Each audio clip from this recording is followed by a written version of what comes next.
Good morning, folks. Happy Monday. Good to see you. Welcome back to another episode of Slashcast Live. It's lit. Sorry we're a little late. Sorry we made you sit there so long. My mouse died, so I had to go find another mouse. Had to buy another mouse Had to for testing. Yeah, I had to go get another mouse. And this one sucks, let me tell you. But, yeah, we here. No, I think it's a you thing. But the crack is right where it always is. There you go. Centered you up. There we go. Maybe I need to move over a little bit, but mine actually is my chair. Is Cody in here? Cody, I don't have this up properly yet. You see it? You see it back there? It's there. I'm trying to put it probably right there. Right where the part 7 mask is, right? See my thumb? Just making it into frame. Right there. That's my plan. But, hey, this week wasn't all that big for horror news. No. That's what happens with the holiday. Yeah. Everybody just decided they're going to take the whole week off. That's okay. Yeah. Yeah, I had a new baby this week, so I also took the whole week off. Kinda. I worked more than I think I ever have. That's the money. On my back and my foot. Back. I got a little bit of sunburn on the back of my shoulder, even though I wore sunscreen. I got a little bit of my forehead, but it's kind of hard to tell. I was inside. Nice. Yeah. Want to do a little mail time before we start? Oh, sure. This came yesterday. It's my eye. So I got the Return of the Living Dead Blu-ray. Hot. Hell yeah. It's lit. And I also got the Steelbook. Hot. Gotta get it. It's the anniversary. Yeah. Yeah, it's the 40th anniversary this year. 3 discs. Did you watch it on July 3rd? I didn't. For Return of the Living Dead Day? I didn't. But I watched other things. Like what? I watched Jaws on 4th of July. I did too. As you do. Yeah. And then I watched Final Girls. Ah, that's a summer movie. Yeah. It can make the cut. Little mail time.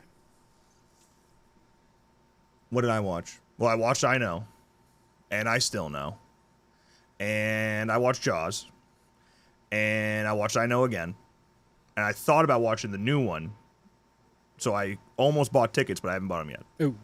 But I will. My plan's to go on the 17th. Comes out the 18th plan. I'm going on the 17th to that probably the earliest screening, which is 2 p.m. Yes. And then we'll see it right after again.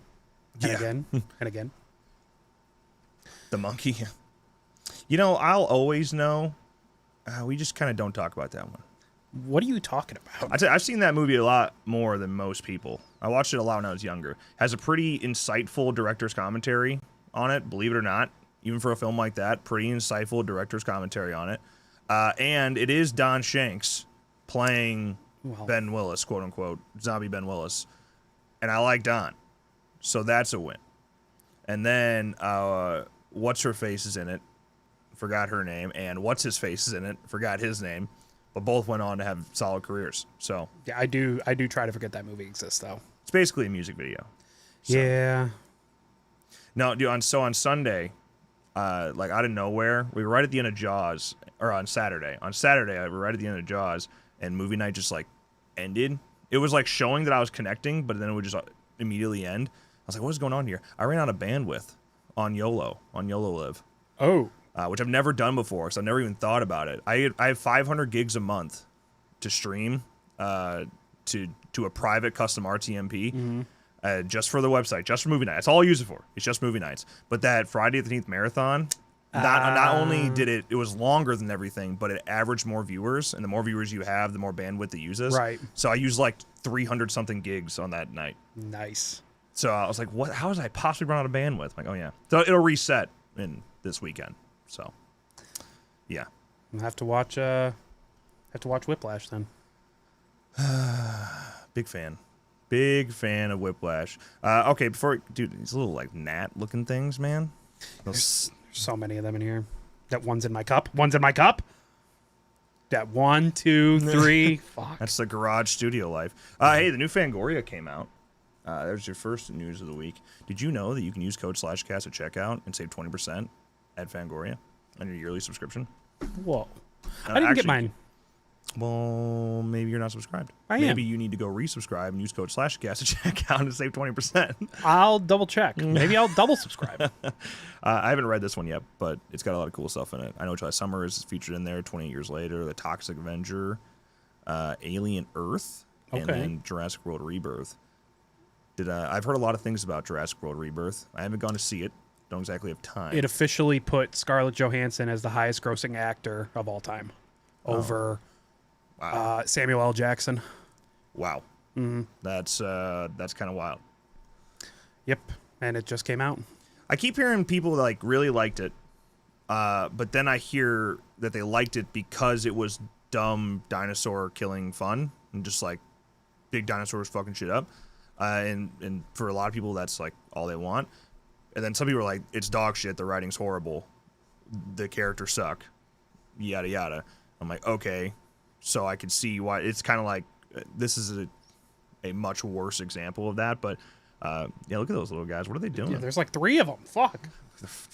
How you're trying to fight. But yeah, it's kind of like Halloween Kills. It's like either you love that movie because it is just dumb killing fun and it's just action, really. Or you hate that movie because it's a horrible movie and you actually like your characters to have, some development. I haven't seen any of the Jurassic Worlds. Not even the first one? Mm-mm. Really? I haven't seen, World and then Dominion, right? Dominion and Fallen Kingdom. Fallen Kingdom, yeah. That's all of them. Fallen Kingdom's this newest one, right? No, Rebirth is the newest I haven't one. seen that one either. Yeah, it's Fallen Kingdom, Dominion, and then Rebirth. Haven't seen any of those, so... Get on it. I saw the first Jurassic World in theaters, and it hit enough nostalgia where I had a good time with it. I think that's the second highest rated in the whole franchise. I think it's the OG and then Jurassic World. That's probably right. Yeah. And then I think it's this new one. I've heard that it is. I heard it's the best of the Jurassic World franchise, but I don't know. Yeah. I haven't seen them. Haven't seen any of the worlds. It goes back to basic Jurassic Park, huh? Okay. I watched the first Jurassic World and it was already terrible. All right. I don't think it was terrible. I might do a marathon. It's got Maddie in it. Maddie, what is his name? Maddie Cardopel? No. Who's the guy that we almost casted in? Maddie Cardopel. Is that his name? Yeah. That's his last name? I thought it was different. From every commercial? Yes. Yeah, Maddie Cardopel. Yeah, he's in it. He's in the first Jurassic World. Nice. He runs the ride. He runs the main ball, character. the spherical ride. So he's the main character. Yeah. Well, he went on to have a pretty good career after that. So, and you think we almost casted him? We almost did. That was before Series of Unfortunate Events as well. Well, yeah, because the thing is, he did Jurassic World at that time when we were gonna cast him. Mm-hmm. He already was in Jurassic World, but that was such a small part that he still gave a shit about people like us. Right. Now he went on, did Series of Unfortunate Events. He's been in so many things. What isn't he? He's in Wednesday. He's in Wednesday. He's in Netflix everything now, and he's doing reels and TikToks and shorts. He's killing it. He is. He's Good for funny. him. Hey, let's talk about summer camp, huh? Let's actually talk about some real topics today. Okay. Oh, I'm on the wrong browser. Summer camp gave us our first real look at a counselor in the game. So here's your first look at Valeria Pena. I'm more than just a California girl. Don't put me in a corner. Free victim unlocks at level 2. Perk statistics and special emote will be announced with the playable build. Zodiac sign, Leo. Oh. Those damn Leos, man. But she also has a hell of a backstory, which we'll dive into in a second. I'll read the whole freaking thing for you. More than just a California girl. California girls, they're unforgettable. Daisy Dukes, bikinis on top. It's been a while since I've heard that.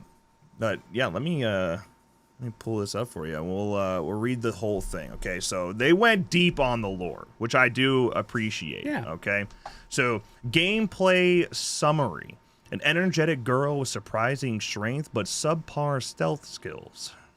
Story of my life. You can run, but you cannot hide, so you may as well show the killer your favorite moves. And here is her biography. There's a lot here. Tune in. Listen up closely. I'm locked in. All right. From the day she was born, Valeria Pena was incapable of staying still. Every night just before bed, her mother would tuck a strand of hair behind her head and tell her she came out screaming, kicking, and punching.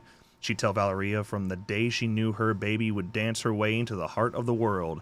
Every week from the moment she could walk, Valeria's mother would take her out dancing in the club her father owned.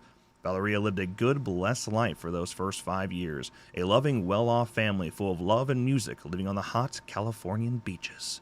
On Thursday, December the 19th, 1968 at 5:09 a.m., the Sleeping Bear Cove cabana burned to the ground. The two owners, who were believed to be doing inventory after a busy night, failed to make it out of the inferno.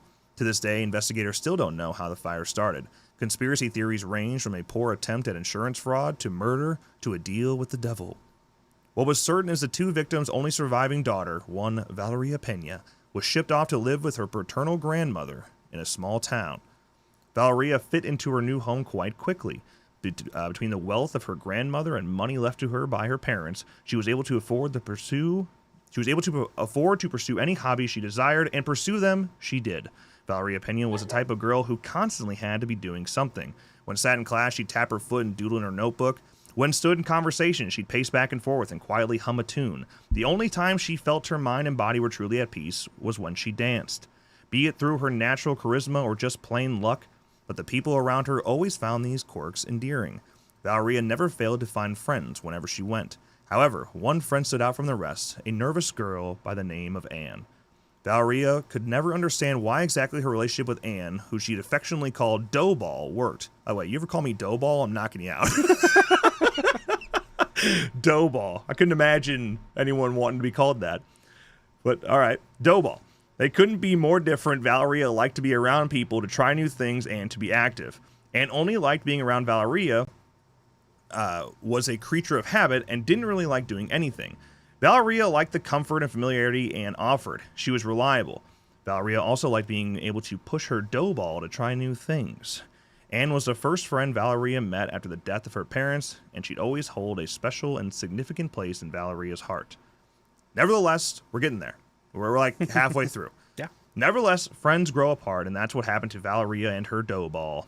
In the spring of 1977, it was announced Park Michigan Lake was reopening for the first time in years. A whole summer outdoors, making new friends while doing endless activities. Valeria knew she had to go. A heartbroken Anne confessed that she wouldn't be able to afford to join Valeria at camp since her father had recently lost his job. Anne begged Valeria to spend the summer together at home instead. After years of friendship and years of frustrations to the question, why are you even friends with that girl? Valeria turned her back on Anne with little hesitation. Son of a bitch. She loved her friend, but she couldn't spend an entire grueling summer stuck at home. In what little time Valeria Pena had been alive, it felt like she lived 3 different lives. The first was the idealistic fairy tale life she spent with her parents before their deaths. The second was those years on top of the world with her Doughball at her side. And the third began on the first day of her first summer at Michigan Lake. That was the summer she met Moon. The Moon lore. It's coming. When Valeria saw a limo pull up to camp and a glamorous little girl step out, it was like seeing a real-life movie star. The kind she'd seen in old movies only her grandmother liked. Valeria had never met someone who held themselves with such grace, confidence, and certainty. As Valeria locked her eyes through Moon's darkened sunglasses and saw a sweet smirk grow on her face, she knew she'd found a lifelong friend. That friendship became the foundation for the group Valeria stuck with through high school. Although Valeria's popularity expanded outside of that group, Moon may have ruled the school, but it was Valeria who was liked by everyone. Unfortunately, due to her struggles focusing, Valeria grew an unwarranted reputation of being a bit of an airhead. But it didn't bother her. She knew what she wanted, and she excelled in those areas. In school, she was captain of the cheer squad, and outside of school, she was the best student in the dance academy in a nearby city. Valeria had her life and dreams planned out, irregardless of academic perceptions. In the end, those ambitions proved to be warranted, as she was accepted into a performing arts college for her dancing. The summer before leaving for college, Moon convinced Valeria to take a job as a counselor at the very summer camp they first met. A whole summer outside with friends, drinking booze, listening to music, and dancing, while also saving up some extra money for university, Valeria knew she had to go. There you go. That's it. Dancer. That was a lot, man. Like I don't know what I expected when getting our first like counselor reveal, and I think fans really appreciate lore. Oh, for sure. I know it's like a small percentage of us that listen to all that. Like how many people just sat there and listened to me read all that and cared, but yeah, it's a small percentage of us that really dive into it. But I do think it takes certain games to the next level. Even an asymmetrical multiplayer game like TCM, people really appreciated the lore. Like you care about Anna. Well, that's why people are pissed, because they want more Virginia Jesse Wyatt lore story. Why you gotta be like that, Pixels? I suppose it does. You're not wrong. You're not wrong. Thank you for 3 months, dude. But that reminds me. Before the stream even started, Bob Evans became a Sidney Prescott tier member. Oh, Good grief! Thank Great you so heavens. much. Appreciate it, man. Yeah. So there was a lot. There's a lot to break down in there. That's pretty cool.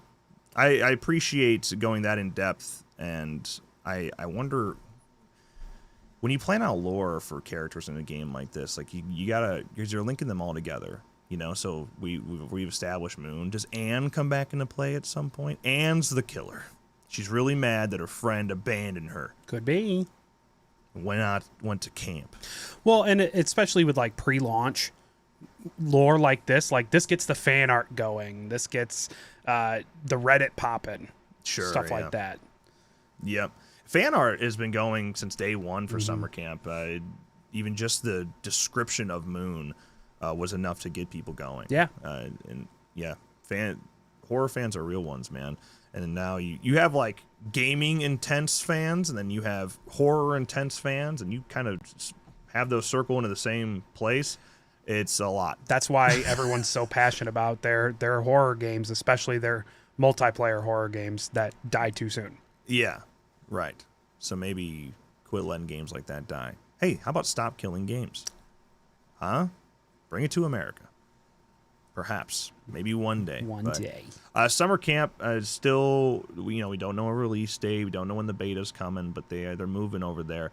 And it sounds like they got a lot of things cooking up. It sounds like some pretty exciting things. I think the plan is, I think I'm still voicing somebody.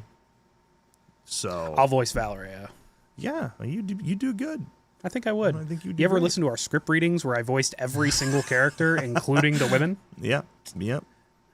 You could do great. I got can see it. range, baby. Range. But yeah, there's your first look at a victim in summer camp. Let's move on to next topic, okay? Which I don't even remember what it is, so let me just get my docs back open. Damned 2. You ever played Damned 1? No. As the first ever ASIM game. Damned was. It's a 1v4 game. And now Damned 2, after all these years, it's been 11 years, will be making its way over to Steam.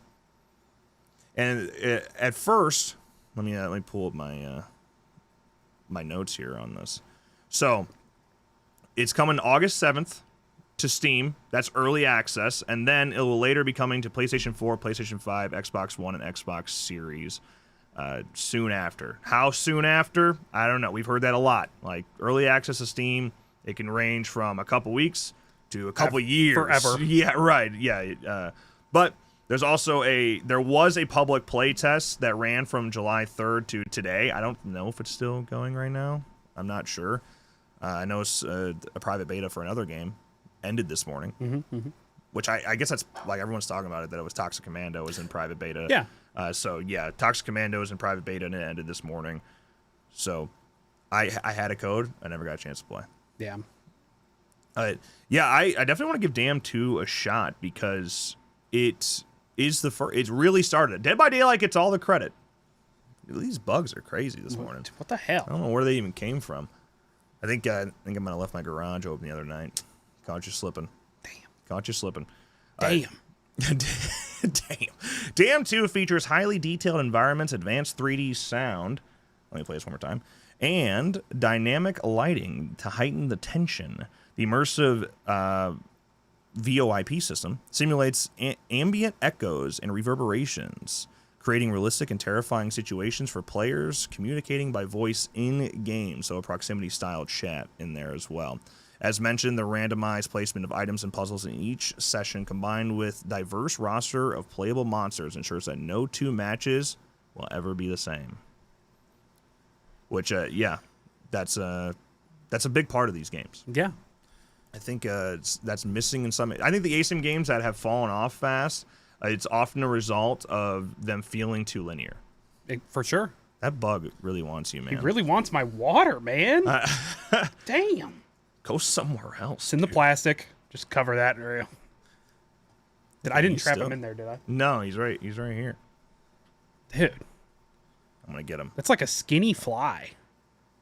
He's rubbing his hands together.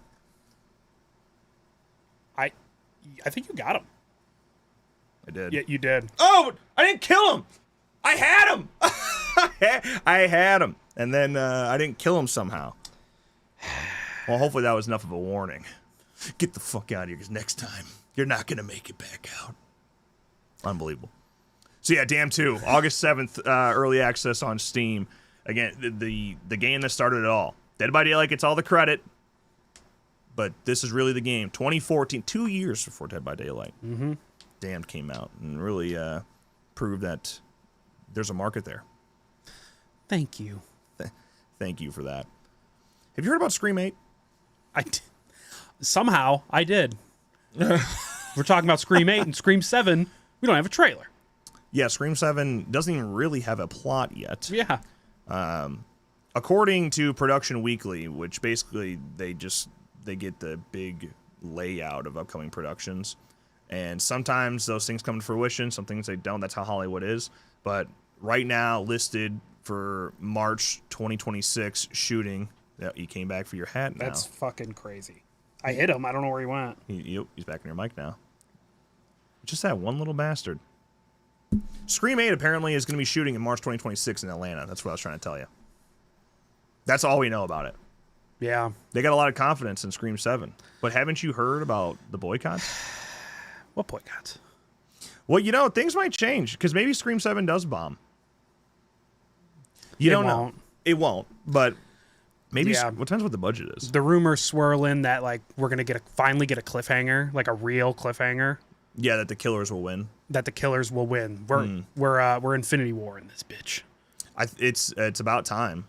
I mean, it's only been a matter of time before like a killer transcends from one movie to the next. That's what changes the formula. Yeah, it changes the formula. It's something you probably have to do at this point if you want to keep interest in it or make sense out of there being another sequel. Because, dude, it's already a tremendous stretch that 7 different times unique people were crazy enough to go after and try to kill Sydney in this way and have their own killing spree. It's like, I know there are a lot of crazy people out there, but that scenario is a little unrealistic. Yeah, so maybe they only catch one, and the other one's still going. Right, something like that. Then it ends with Gale dying. Scream 7 ends with Gale dying. And who does Sydney have to call? Sam. Yeah, it could happen. You never know. All they have to do is she just has to get on the phone and say, I need you. That's it. Yeah, just then bring back anyone you want. You're right. So you make it look like it's Melissa Barrera, and then you try to get Melissa Barrera, but you know it doesn't. You try to get Jenna Ortega. Well, yeah, and you don't. Probably because she's busy. That's right. But yeah, cool. I guess still waiting on Scream 7 details, but let's start moving on to Scream 8.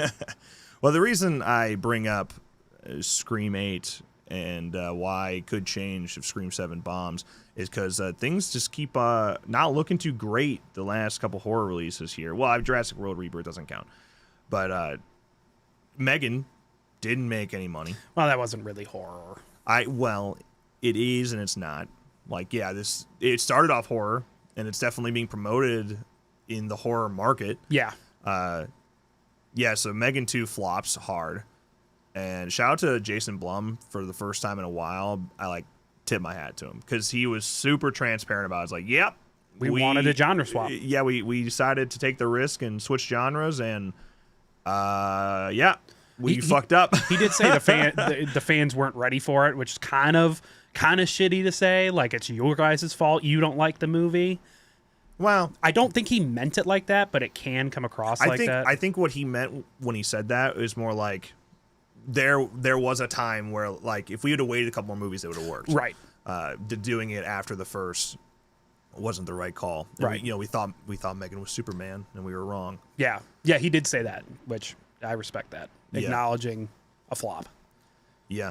I like what he said about, he said that, he's like, I hope this doesn't discourage anybody else in Hollywood to avoid taking risk. Like, yeah, we took a risk. We switched genres. Didn't work out this time, but like, there's another film out there. Like, if you're running a franchise, take a risk. It might work out for you. Don't be afraid to have change, because otherwise you're just gonna keep making the same shit over and over again. Yeah. It's funny that if Jason Blum can say that, then anyone can say that. Yeah. But on the same topic of like horror movies flopping, I Know What You Last Summer, the projections right now are really bad. The current pre-sale projections sit at like $15 million in the opening weekend, which I personally think pre-sale projections should not even be talked about until you're within the same week of the movie coming out. Yeah, for sure. Which we're not. We're 10 days out still. Like, I'm going to see it probably 10 times, and I haven't bought my tickets yet, right? So there are people who wait. A lot of people don't even pre-buy tickets that early anyway, especially smaller towns like us. I'm not worried about selling out. At my job, I tell people, yeah, like, I'm going to see I Know that. They're like, you know what day you're going? I'm like, yeah, I do. And they're like, I just go. We just like, hey, do you want to go to the movies? Sure. And then we figure out what movie we want to go to, on the drive. Yeah, that's how a lot of people are. It's like, get your friends together. Like, okay, we're gonna go to a movie tonight. We'll figure it out when we get there. Right. I used to do that when I was younger. So that's why pre-sale numbers shouldn't mean shit, especially this far out. I thought the original was bleh. Is that in terms of I Know or Megan? Because there's been a trailer. I think that's Megan. By the way, on the topic of I Know What You Did Last Summer, it has been rated R for bloody violence and sexual content. Oh. Hot. Julie James. They also mentioned some... Julie James, please. No. They mentioned some drug use as well. Forget it. I don't want to see it. That's that fly again. Tell him to land over here and I'll get him. Bro. Flies are such assholes. Like, you have so much space. Get the fuck out of my face. You know what's a crazy amount of space? Outside. There's so much space out there. Yeah. What was I saying? Oh, I have a theory. This came up as a joke in movie night, but I'm actually like, I'm kind of sticking with it. Okay. There's the whole Helen Shivers is still alive theory. And, she's the killer. That's the we watched the movie theory. It's a flawed one, all right, but it's a theory nonetheless. I kind of think, what if Ray and Julie are the killers, and they're doing it to teach teens lessons by killing them? Yes. The lessons about keeping secrets. It could be, or other theory, it's Ray and only Ray, because him and Julie got a divorce, and he's a spiteful asshole. He knew that'd be the only way she came back. The bar, right? The only way to get her back in town. No way, no way. It's Carla, obviously. Carla Wilson. That door's open. That door is open for sure. Yeah, she Brandy put the picture from I Still Know on her story or whatever. Yeah, she sure did. So obviously she's in it, but in what capacity is the question. Call from the Bahamas. Why would she be in the Bahamas still? She inherited the hotel because everyone was dead. You're telling me Jeffrey Combs isn't going to have a cameo? Duh. Have you heard about Leprechaun Revenge? I did. Yeah, it was is kind of just being pushed around at first as just like a fan film. And it is a fan film, right? But the thing is, it's made by legit people, okay? It's Fuzz on the Lens Productions. It's a 10-minute short Leprechaun fan film called Leprechaun Revenge. Mark Holton came back, reprised his role as Ozzy in Leprechaun Revenge, with Lyndon Portko reprising his role as a leprechaun from Kostanski's aforementioned Leprechaun Returns. Leprechaun Returns, not bad. Leprechaun Origins, dog water. True. But he made a comeback. All right, he went on and did Bloodlines. Zach Lipovsky went on and did Bloodlines. So, yeah, it's like a very real production, producers of Terrifier. Like, it's legit. And it's a pretty sweet, quote-unquote, fan film. You should check it out. Leprechaun Revenge on YouTube right now for free.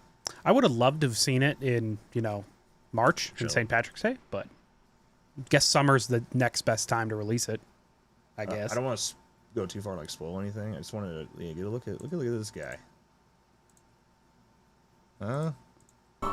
Might I say, you're looking good these days.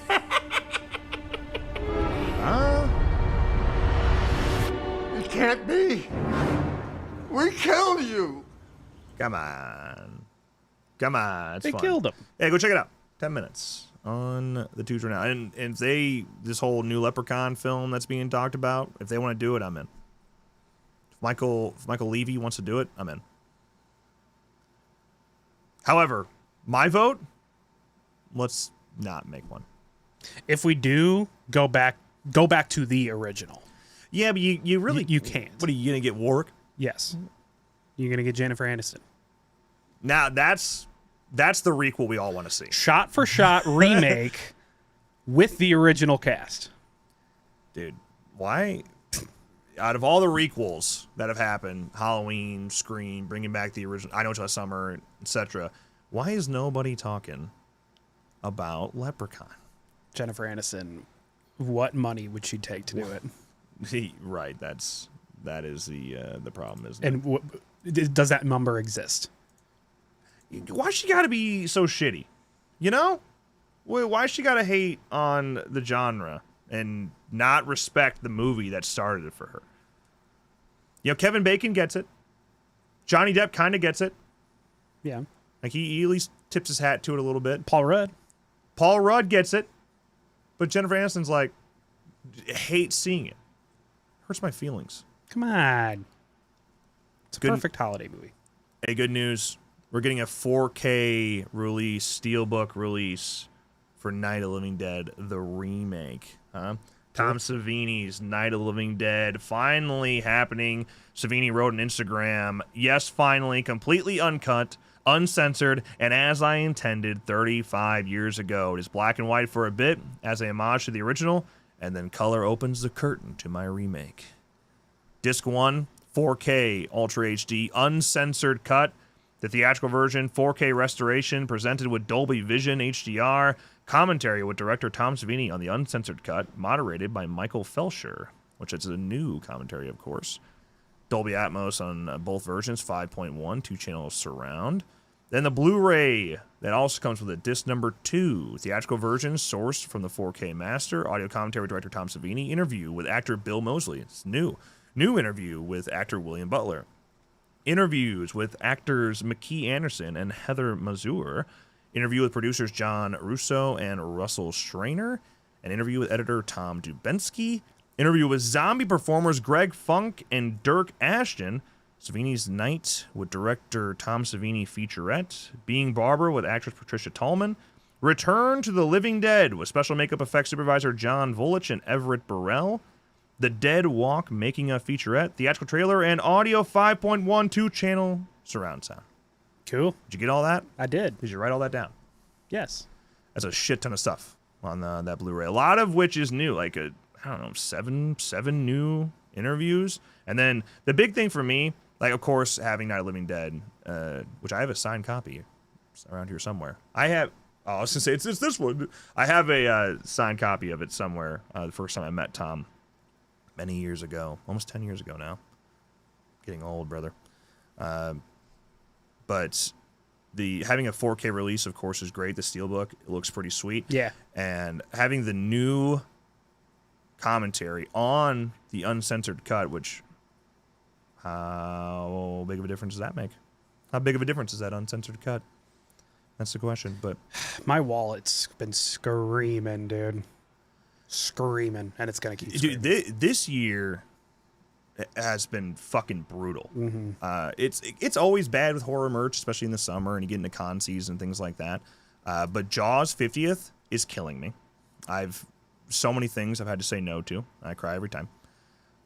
You have I Know It's Last Summer, and as a result of the new film, a ton of original merch is coming out, and the Steelbooks and the anniversary. You have the Return of the Living Dead 40th. You have Back to the Future 40th. I'm waiting on a release for that. It's gonna happen, right? Like I can't believe they didn't do it for July 4th. Right. I was waiting on that announcement, and then just didn't come. I was like, okay. Did you see the Hot Wheels Did I see the Hot Wheels? for Back to the Future? No.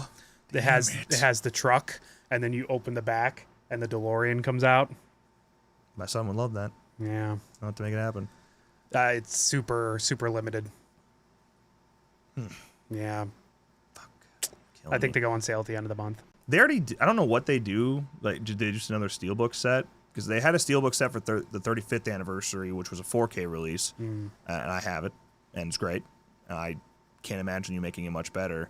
I think maybe you could get a new featurette, like one last thing with Michael J. Fox, and that's probably it. Because he's doing his last convention run right now.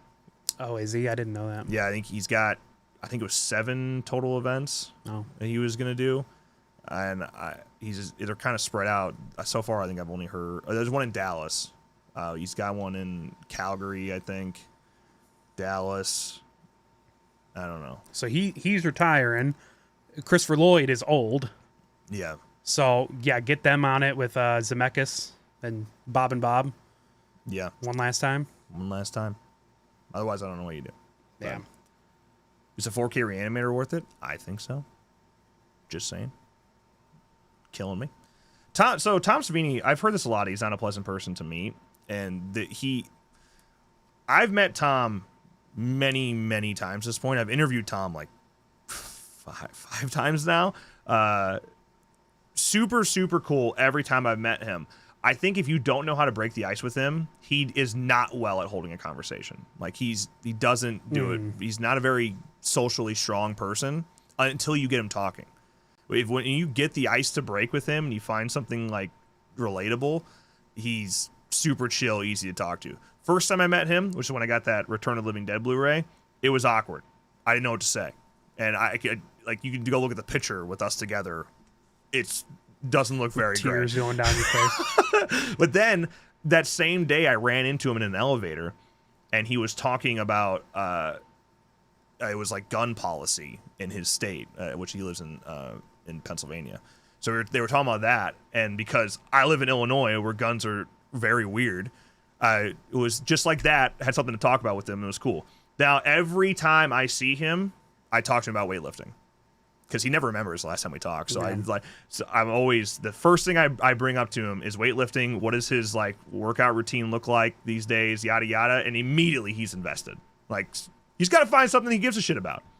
Just don't ask him the same questions over and over again, and you got him.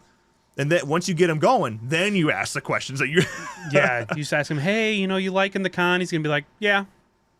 And you're like, okay, yeah. He's just. Yeah, give him something. Give him something he's passionate about, and he gets going. Honestly, a lot of celebrities are like that. Yeah, I've gotten over years of having awkward interactions with people at conventions. I've just kind of learned how to break the ice better. Anytime you're gonna meet somebody, just look up something, like something random from their past. If you find that random thing, it's just more interesting to them. Yeah, I just saw Owen Wilson was just on Hot Ones. Oh, was he? And he was talking. He's like, there's something about if you bring up like his first film ever, it just hits him a little bit harder. Like that's exactly when people know that you do a little bit more research and you give a shit. Yeah, they just invest immediately in the conversation more. Get Tom on Hot Ones so that way you can find out all his, because Sean Evans is the best interviewer of all time. Or get him on last meal. There you go. Or both. Or both. So he doesn't care for meaningless small talk, prefers genuine combos. It's not that, because people are asking him genuine shit. Yeah. It's just he doesn't do well when it's like shit that he's answered over and over again for the last 40 years. Right. Or if he's like not actively passionate about it at that moment. That's why, like, okay, he's probably talked about working out a million times, but it's something like, look at him. He obviously gives a shit about his health and working out. Right. So that's why I always just hit him with that. The same thing, by the way, the same thing works on Kane Hodder. If you want to break the ice with Kane, just ask him what his workout routine looks like right now, and immediately you got something to break the ice with him. Good guys. Good fellas. Where the hell are we at in this conversation? Hey, VR co-op survival shooter, Drop Dead the Cabin. Yet another VR release that is frustrating the hell out of me because all I want to do is play it. Hey, let's take a look at this trailer real quick. A MetaQuest game. But, yeah, it's obviously got the VR vibes, you know. First of all, let's get rid of this 360p crap. Get up 1080p 60. What is this, 2006? Yeah, so it looks like VR, right? And some people vibe with that, some people don't. But this is Soul Assembly's new VR co-op shooter. It's like Evil Dead. It's what I wanted in Evil Dead the game, where it's just beating the shit out of deadites, and in this case, zombies, in a cabin, locking down shit and destroying zombies. Like, that is the life I want to live. I need a new VR. Somebody donate your PSVR 2 to me, even though this is MetaQuest, and that's not going to work. But it's described as a love letter to classic 1980s horror. The game immerses players in a fog-shrouded forest cabin once home to the twisted scientist Dr. Monday, whose experiments have unleashed a deadly horde of undead abominations. Now the forest is crawling with monstrosities, and the only thing standing between you and certain death is your skill, your weapons, and your ability to work as a team. You'll need to fight to keep the power running, the lights on, and the comms active. Let the systems fail and the undead become faster, deadlier, and harder to see. Every decision matters. Excuse me, one more time. Every decision matters. In solo or online co-op, teamwork is key. Stay together or split up to complete critical survival objectives. Use the environment to your advantage and fight with precision to survive the night. There you go. I'm trying to see if there's got a release date here, which I don't know if we do. Was there one at the end of the trailer? I don't think so. Trailer's fun. Yeah. Play now. There you go. Yep. On MetaQuest. Right now! Good, play now. 4-player co-op. Somebody go play with me. First, give me a headset, and then go play with me. Cool. Is meta bad? Meta bad these days? You have a video for this? The Zuck. Spoilers. Look at this shit. This shark, swallow you whole. I'll catch him and kill him, but it's not going to be pleasant.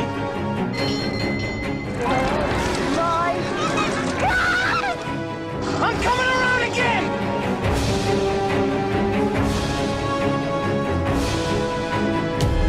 Smile, you son of a...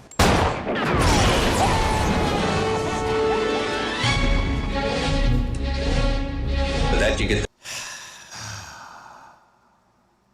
My wallet's really screaming because that's not going to happen for me, but I want it so bad.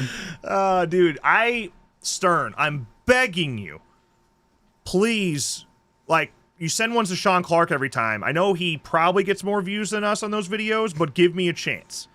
Listen, this could be your logo right here. Dude, they're in fucking Elk Grove. This could be your logo right here. They're in Elk Grove. I used to handle their exports. Their exports and imports. I used to haul, I would set up drivers for them. We can drive there. We could drive right there. I remember meeting one of the Stern guys at Comic-Con. We were sitting down talking to him, and he handed me his business card, and it said Elk Grove. I was like, holy shit, of course, yeah, I used to handle your exports all the time. All the time we worked with them. I can go drive over there right now and pick one up. Just, I can't afford the $10,000 price tag. Just imagine a Stern logo on the screen right here. A Stern logo on my hat. A Stern We will logo on our totally shirts. sell out for it. Absolutely. I would do anything because, man, they have so many cool horror collaborations. But yeah, what's the Jaws one? What's the Jaws one retailing at? $9,699. Honestly, I thought it was gonna be more because some of these machines have run up to like 14 grand. Yeah. Dude, they have a Scooby-Doo one. Yeah. Just come on. Why do pinball machines have to be so much? I want it so bad. Yeah, it's cool. Hey, another Jaws news, in case you haven't heard, coming back to IMAX and 40X this August. 50th anniversary screenings, of course. We're going to go. Have to. It's right at the end of August. I kind of wish they would have done it for the 4th, but it's fine. We'll live. And also coming in August, as we already talked about on TCM Day, the 50th, which it's for the 50th anniversary, but it's not. Yeah. But 50th anniversary screenings still going around for TCM. So on August 18th, you can do TCM in theaters, which I'll go to that as well. Because both of those are showing near us. It's nice. Yeah. Yeah. Yeah. Yeah, I did, didn't I? Okay. Have you heard about The Last of Us? What? I don't know. I'm still a little confused in this news. So the showrunner, Neil Druckmann, pulled out for season 3. Was he the showrunner? Or he's a... sorry, not showrunner. I didn't mean to say that. He's a creator. Yeah. Creator of the game. Right. Right. You know, but he's also the co-creator of this series. Like, so. what exactly was his, role? He's got to be involved in Writing. the story still. Right. Yeah. Has to. I guess he's leaving.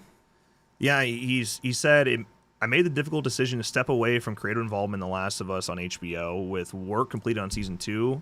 And before any meaningful work starts season 3, now is the right time for me to transition my complete focus to Naughty Dog and its future projects, including writing and directing our exciting next game, Intergalactic: The Heretic Prophet, along with my responsibilities as studio head and head of creative. So that makes sense, right? You would, dude, I've put way too much time into the show. You guys got it. Let me get back onto the games. I'm still the freaking head of creative over here. Right. But yeah, why can't you? It feels like something you could silently step down from and just keep your name on it. It's weird that it's like, nope, I'm stepping away. Yeah, unless he's just worried about criticisms. If the next game is shit, they're gonna be like, it's because you were focused on the TV show. Yeah, I guess so. I guess, but who cares? I would have thought just keep your name on it. Just don't tell nobody. But okay, I still haven't seen it, so seen the show. Is it even worth going to movies anymore? I haven't been to one since Halloween 2018 came out. I still think that experience can't be beaten. I mean, like, people can obviously ruin it. Like, you can get crowds where it's fucking 14-year-olds talking the whole time. And Phones blasting. Sure. Full brightness. But at the same time, I think if you are with a full crowd of good people, which is maybe rare. Cheesy Llama, thank you so much for coming a member. Appreciate you. I think if you're at the full crowd of passionate people who actually give a shit about the movie watching experience, I still think that's an unbeatable situation. Like, when we go and, like, I look at when we've seen, like, Halloween in theaters and Scream in theaters, and when you're actually, like, watching it with real fans, that's a very special thing that you can't get in your basement no matter how good your setup is. Also, like, when we went and saw Halloween, like, there was a little clip from John Carpenter. It's like, this movie was meant to be seen in theaters. Yeah. The sound and what did we hear? The rustling in the closet. Yeah, and then the whole time, you can hear this now on modern 4K releases of Halloween, especially if you have a good surround sound setup. But that scene with Bob's death, like, the whole scene, even when he's in the fridge, you can hear Michael breathing in your rear channels. Yeah. He's breathing in the rear channels, and that's just super cool. Yeah, something I wasn't able to experience until I saw it in theaters. It doesn't, even if your setup is something that's on par with a theater setup, which that's a crazy thing to say. I mean, that's a lot of money, but some people have it, don't get me wrong. There's something about walking in and smelling the popcorn, seeing the posters lined up, the trailers, the previews, like all of it's just part of the experience. See, we end up going to matinees just because that one, that works best for us, and two, because we're early, so that way we can do an episode if we need to. Yeah. We just end up going to the matinees, and usually they're cheaper, and it's pretty empty in there. Yeah. Yeah, I think we might end up being like alone for I Know What You Last Summer. I fucking hope so. I'm gonna scream, how do I deal? What are you waiting for? So what? I mean, but even like outside of that, we went and saw the new Star Wars trilogy in theaters. We went and saw Endgame or Infinity War Endgame in theaters. Like those experiences as well. Well, oh yeah, unmatched.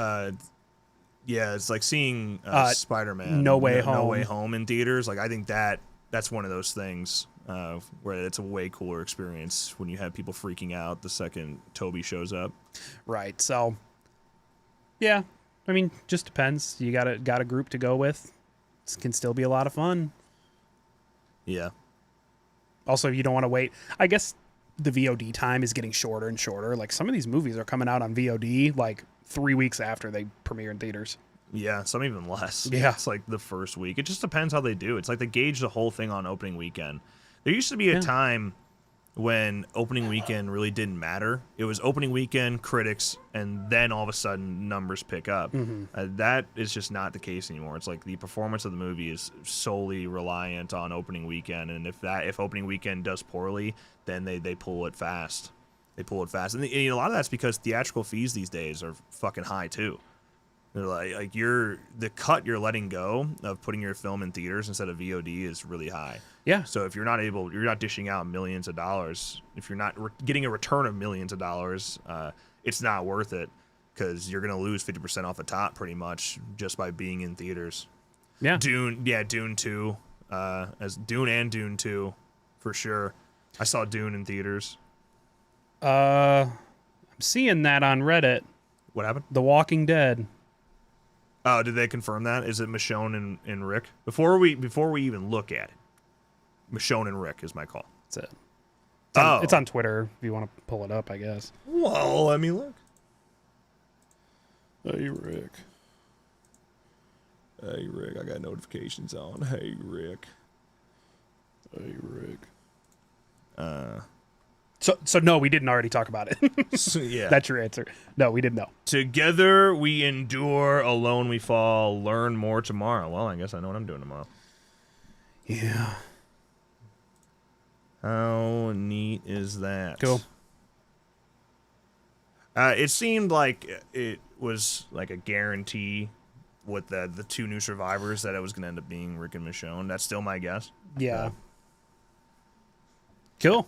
I'll defend In a Violent Nature until the day I die. Did they say if it was a stream or was literally that it? No, Did I miss y'all talking Crystal Lake photos? No, but we should talk about that. Even though they're asking him to take them down everywhere. This one fly is being a real cocksucker. I'm about to beat his ass. Where is he? Hey, by the way, members, I got a gavel. Save that for next summit.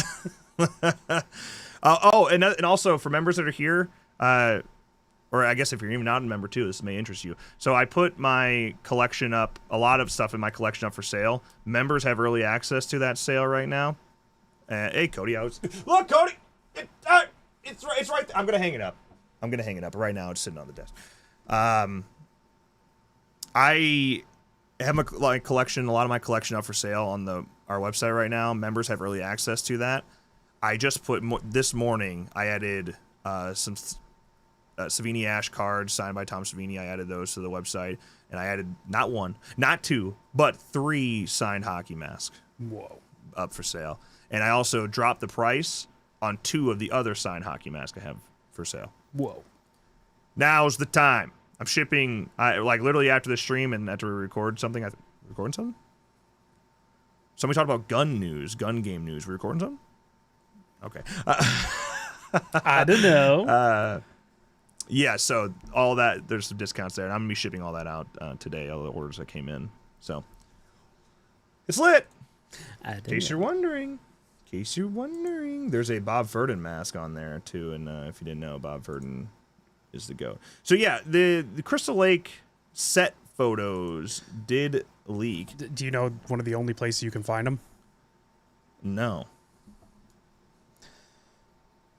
Yeah, my phone.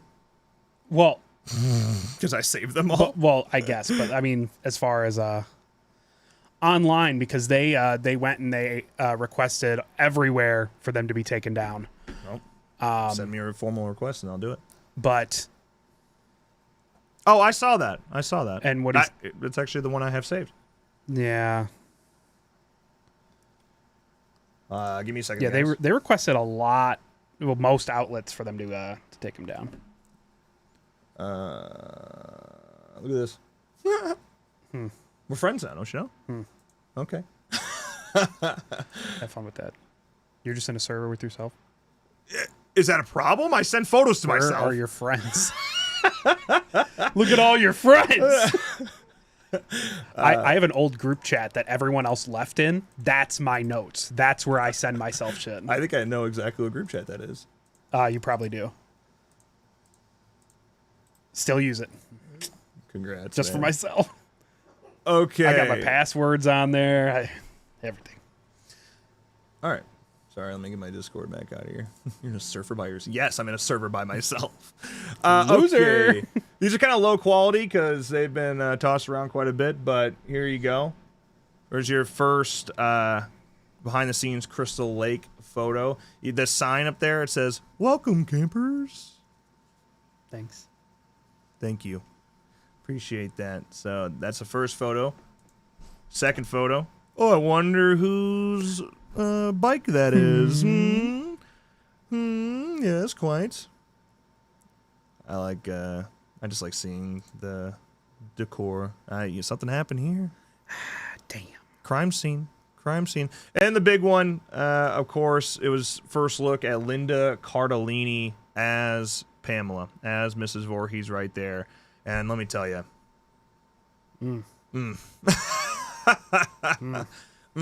God. I can't believe. I would have thought in 2025 he'd be turned on by Mrs. Voorhees. Not me. I'm glad it happened. Unbelievable. She looks great, though. Yes, she looks great. She does. I told you she was going to be a good fit. She looks like a good fit. I'm into it. Yeah, same. It's my new wallpaper. Yeah, at some point the sweater's bound to happen, right? But this is Cook Pamela. We were looking at Cook Pamela there, so we gotta give it some time. It's a prequel show. It's hot out there. It's summer. Yeah. But there you go. I'm officially out of topics, except for new releases this week. Great White Waters, a Tubi original, just came out on July 4th. A little shark film for you. It is Shark Week this week. It is Shark Week. Hell yeah. And Hell of a Summer. It was already available on VOD. It is now available on Blu-ray tomorrow. So there you go. It's lit. I got mail. I got more mail. If you want to look at it. Happily. I found this, members when I saw live, I found this in my storage the other day. Guess what? There are still mints in here, and they're still good. But there's still mint in there. Yeah, they're still good. On Whatnot, there's a seller. They're called Scream Team. I got a lot of these little signatures for decently cheap. You know, most of them less than convention pricing. And I don't remember all of them, but there's a couple bangers in here. Okay. Yeah. Got this one. Okay. Wendy Okay. from Dr. Sleep. Alex Esso. And some of these will be for the members giveaways during the summit. Which is why, if you're not a member, you should consider joining. Yes. All right, I want to save the big one for the end. There's a big one? There is. I want a big one. Got my. Don't clip that. Got my sticky note, huh? Don't kill that gnat right there, will you? Get him. Yeah. We got him. Oh, yeah, Sinners is now streaming on HBO Max. That's right. That's right, it is. This is Dylan Baker from Trick or Treat. That's sweet. He's the dad. That's a cool still. Yes. Or not still, but a comic page. I guess it is a still technically because it's in the film like that. And all of these are have a COA. This one no one wanted. I got it for like $10. But No one wanted it. I got it for like $10. I'm just gonna say I'm giving these away and I'm gonna keep them all. Not all these. I haven't decided. There's a couple I am gonna keep. I don't have anywhere to put them. I have a bunch of stills too, and I don't know where to put them. Got this for like $15. Hope you enjoy it, Kylie. That's cool. Yeah, good old choppy tappy. Bill. Wow, these giveaways are gonna be lit, huh? Got this one. This one. Do you know what his prices are at conventions? $60. Yeah, I got this for like $25. $60, and he does $80 combos. Dude, you know like the whole Terrifier cast doing $80 combos? What the fuck are we doing? I got this for like $25 or something like that. What happened to this world? Which one of these do I want to end with? Okay, this one I got for like $5 because no one wanted it. It's from American Horror Story, season 1.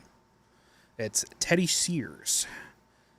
Is Teddy? Is he the guy in the middle? I assume the nobody. I don't know because I don't remember.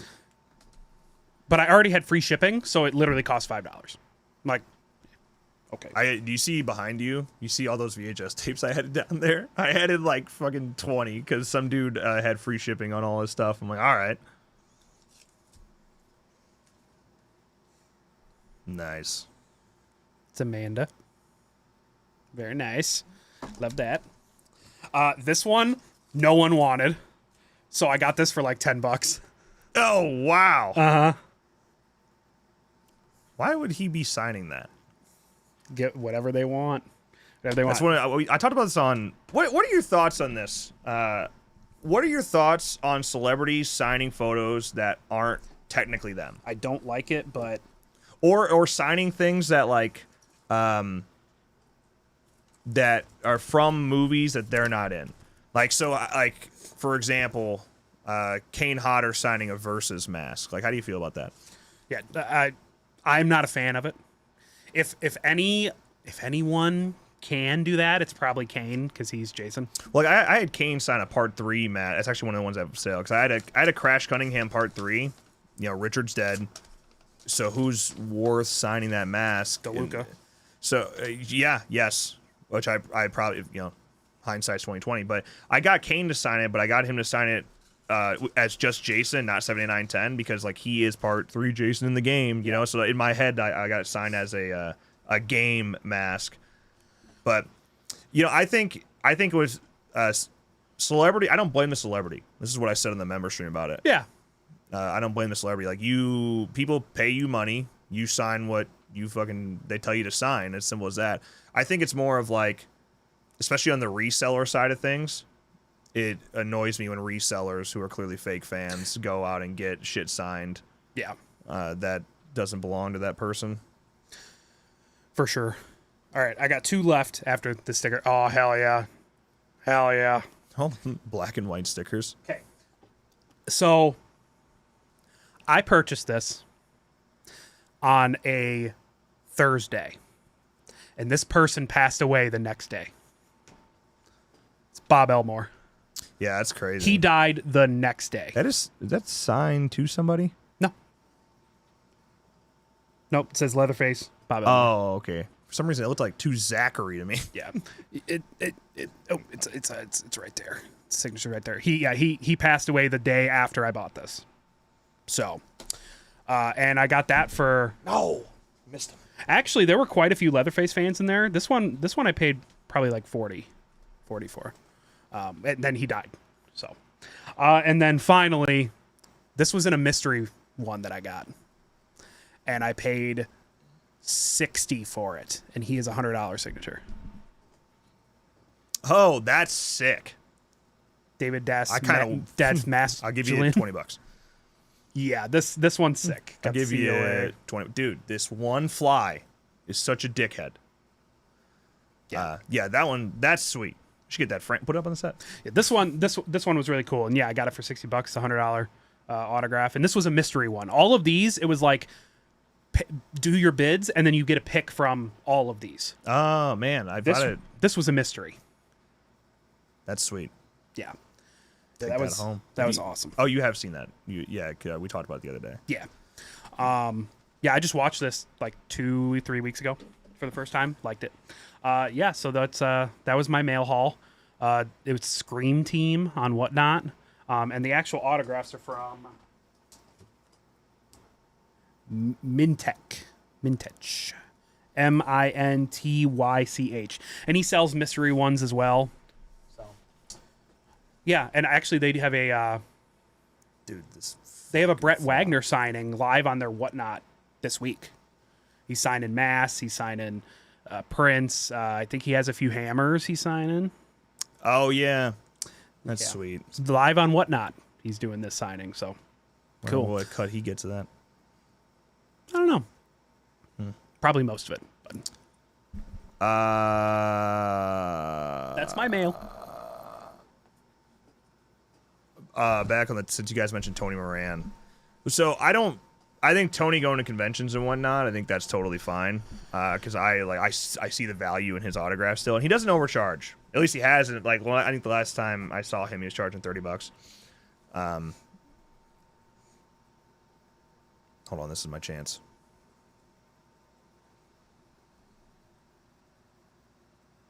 I'm gonna get you. He literally hit my hand.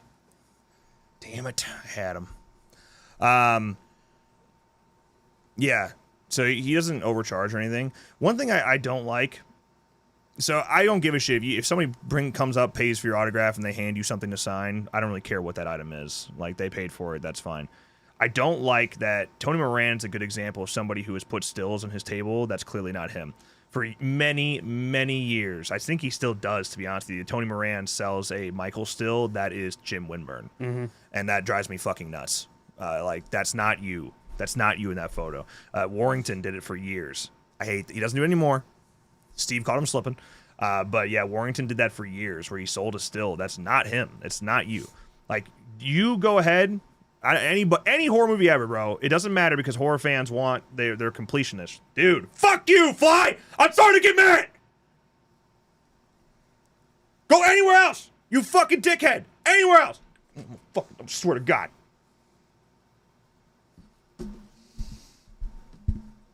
No, come on, sit down. Sit down. I want to fucking destroy you with this keyboard.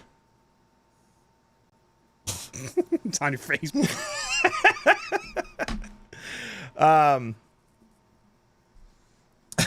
What the fuck was I saying? Tony Moran. Most horror fans. Well, Warrington, yeah, whatever. Most horror fans want it to be completionist. Oh yeah, most yeah. So I don't care if you're in the movie for like 30 seconds. It doesn't really matter to me. Go ahead, go to conventions, sell your autograph, because horror fans are completionists and they see the value in that. Just don't lie about your role. The other thing I fucking hated was when Tony Moran was selling the fact that he was in Halloween Kills, and Halloween Ends. No, you're not. He's selling Halloween Ends and Kills posters or 11x17 posters. It's archive footage, dog. Stop. Don't do that. It's on his banner. Yeah, right. Like, that's weird. That's a little weird. Yeah. But other than that, like, I think Tony has every right to be going to conventions and selling his autograph, and I think fans want that. I mean, Tony has had a bit of a reputation hit a few times over the years. Notice how every person in the Halloween franchise is represented by one group, and Tony is not. He's the one outlier. Yeah. But yeah, I like what Sean Clark does and gets everybody he possibly can. Doesn't matter how niche you are. And he's always said that to people. He's like, trust me, people want to meet you. I remember when we were talking with, I'm zoning out his name, freaking Rob Dyer. Hold on. Let me cook. Eric Anderson. Yes. Yeah. I remember we talked to him for a long time about being in the Fall Camp Blood. And he's like, people don't care about me. I'm like, you're fucking wrong, dude. You're wrong. And then, of course, a few years later, finally somebody convinced him to start doing cons. And then he passed away. Yeah. I was like, yeah, dude, you're, trust me, people care. People would freak out. Even just like you doing a voice cameo, people would freak out. So, get on it. Yeah, for sure. Yeah. But yeah, Tony Moran, even, putting it on the banner, selling posters for Kills and Ends, bruh. Stop it.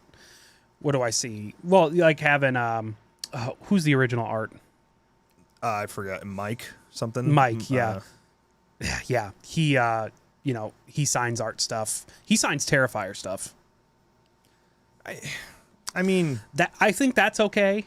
Well, is he selling Terrifier stuff at his table? He sells the stills from All Hallows Eve.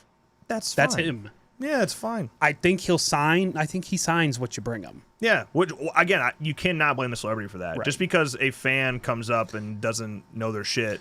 If it were me, or that's all they have. If it were me, I would ask. If I was a celebrity, I was in one movie in a franchise. Like, yeah, just so you know. Like, hey, just letting you know, this isn't me. Do you still want me to sign it? And if they say, oh, because I'm sure a handful of people be like, oh, I didn't know that. No, actually, if that's okay. Yeah, that's fine. I'll sign whatever else you want. Or you can get a refund. That's fine. Yeah. It depends, because like a lot of those guys, especially the smaller, like your Tony Morans out there, the convention scene's a hustle for them. Like they actually need that money.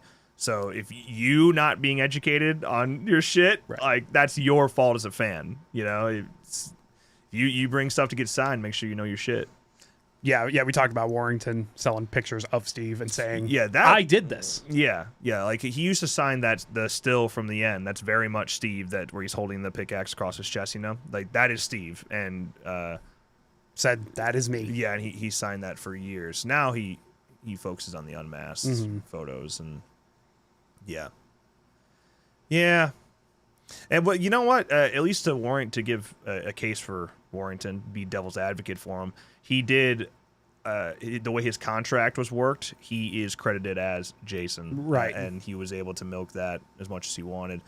So that's why you make good deals, folks. Yes, sir. Flashback Weekend's got a pretty fat guest list. End of this month. Yeah. Let me see. I'll make sure I don't mix anything up because Scarefest, Days of the Dead, and Flashback all go into one. And they have each of those have like first ever convention appearances for different people. But Flashback. Well, first of all, Robert Englund is the big dog of Flashback. I thought there were some people I had to bring my sign for. Oh, Joe Dante, that was the other big one. Yep. Dee Wallace, who I've never met. Devin Sawa, Kane Hodder. It's always nice hanging out with Kane. Danielle Harris. Adam Green's going to be there. Yes. I've met Adam Green a couple times now, but still, I love him, so I'm going to see him again. Do I want to get something signed by Adam? God, I don't have any money. And I bought 2 photo ops this year, so that was literally my entire budget for the show is gone because I got a photo op with Robert Englund because I'm like, we're running out of time. He's getting very old. And it's only a matter of time before he suddenly retires from doing conventions. And you know, God forbid, something worse than that happens.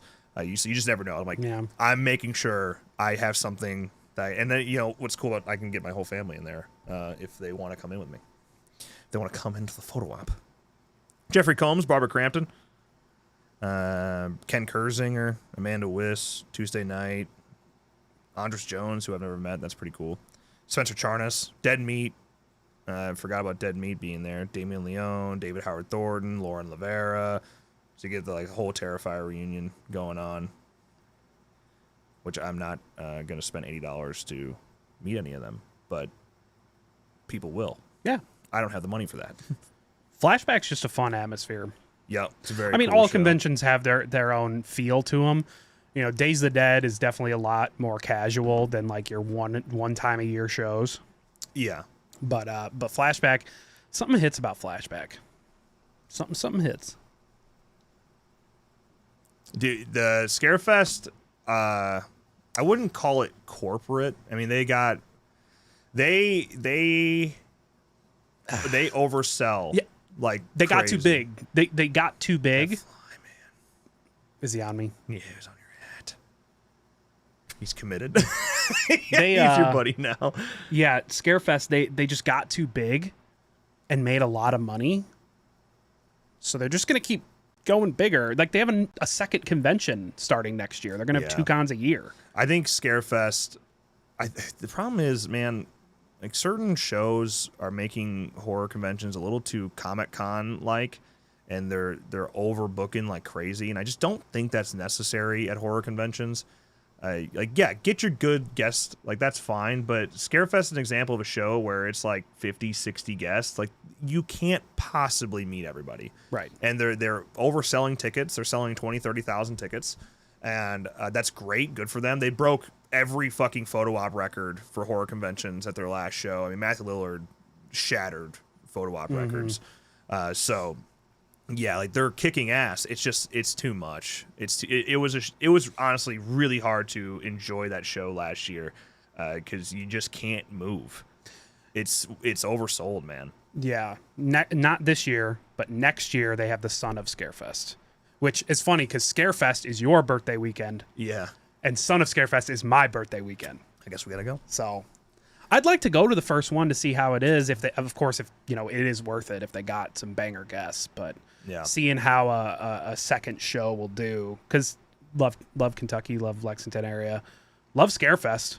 I think I might try to go one more time this year to Scarefest, and that's just because I'm almost certain Gun's going to announce their next game before that, and I think they're going to do something there, some sort of panel there, and because I just have to get the scoop, just got to be there and get the scoop, I want to go one more time for that, and then after that we'll play it by ear.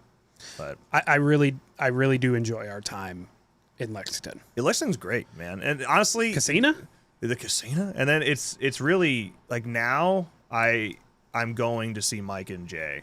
I'm going to see the supporters and other friends we have down in the Kentucky area. You know, Kirby. It's a short drive for Kirby. Right. Yeah. It's an easier place to converge. Yeah. It seems like a lot of the people that we talk to the most, it's like a centralized point there. Yeah. So, last time I got shit-faced with Mike and Jay, and I tried to press Colton Candler over my head. And by the way, I'm doing it again this year. You gonna get another consent video? Yes, I am. Of course I am. I have to grab his whole junk, bro. I'm doing it at Flashback. He's coming to Flashback. Do you know that? I didn't. Yeah, he's flying out here for yeah. Flashback. And I'm like, just so you know, we're getting it. I'm going to be sober this time, and we're still going to do it. I'll get him. Yeah. Then I talked to Jay for like hours, and like 4 o'clock in the morning. Jay leaves and calls me. I talked to him for hours, sitting there on the phone with him. Those are the types of things that make that trip worth it. Spawn of Scarefest is supposed to be more intimate. I'd like to go. I don't know. I have no money right now for Flashback, and that's at the end of the month, so... Wish he would land somewhere that I could swing my keyboard at his face. But then, yeah, Days of the Dead, Chicago, even the end of this year is supposed to be kind of a banger as well. A lot of first-time appearances there for some Friday the 13th people. Yep. Sean Cunningham is going to be there. Sean Cunningham will also be there. He's another one. You're running out of time. By the way, in case you're wondering, this may surprise you. Sean Cunningham is a fucking really cool guy. We were very intimidated, also because we kind of talked some shit about him, but also because he's a grumpy. He could be a grumpy old man. No. Yeah, and then you get this impression because you're like, man, this dude's been in a lawsuit for like 5 years, but like he's not really Horror Inc. at all. He's kind of just the face of that company. Like he's not the head of it or anything. No. So he really doesn't have anything to do with that shit. He's just kind of there. So yeah, he was involved with the lawsuit for the people that weren't there to be like, hey, you were there. What happened? You were there back in 1979. Yeah, it's wasn't exactly his power move. No. So he is the nicest dude. Yeah, he was super cool. He really is. I'd like to actually get something signed by him this time because I think we were going to at Comic-Con. Mm-hmm. And I think it was just things were moving too fast. And I didn't. Well, do you remember I had a poster signed by him? I had an F-13 The Game poster signed by Sean, and I left it at the fucking airport when we landed. Yes. Someone out there. That bag check. Someone out there in Chicago O'Hare that got my freaking F-13 poster signed by Sean Cunningham. I hope you're happy. I hope somebody actually does have it. I hope it didn't just like get destroyed. I hope somebody like, oh shit, and took it home. Yeah. Damn. I love going to cons, man, but not making anywhere near what was making before. It's gonna be tough. But Yep. The Flashback. That's why I'm selling all my stuff. Yeah, I have to start getting rid of my shit. Which again, if you go to the collection sale on the website, I have some great things up. Just added 3 new masks up there, all autographed. It's lit. Also, if you never got a Fall Campbell Blu-ray and you want one, that's where you go to get one. Down to my extras these days. Yeah. You guys actually want me to show you? If this maybe this will encourage somebody to become a member. So again, we have this just up. for members right now. You know what's crazy? Days of the Dead canceled their Phoenix show a week before. Days of the Dead Phoenix is supposed to be this weekend. Yes. They canceled it on Thursday. This past Thursday. Yeah, because it must have been really bad to whatever situation they had with the location. They have a dispute with the owner. Okay, so this is on our website. It's under a password locked page, so members have early access to this. Yeah, there's your Fall Camp Blu-ray. Hey, look at Tom Savini Ash signed card. Derek Mears Funko Pop. That, by the way, this is the one I have left that I'm selling right here, Seraph. Fuck the mask. But like Bob Furden retro Jason mask signed by Kane Hodder. How about Crash Cunningham signed by Kane Hodder? How about a Part 6 boat damage mask signed by CJ Graham and Tom Matthews? I already sold this one, sorry. How about a Part 8 retro mask signed by Kane Hodder? Look at all this stuff!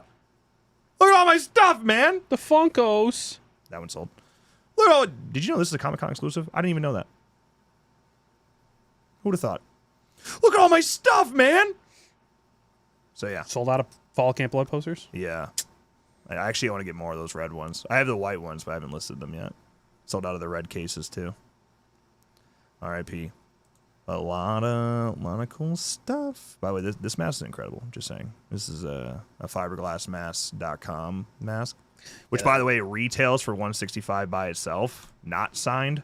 So, and my shipping's cheaper than Bob's. So, just saying.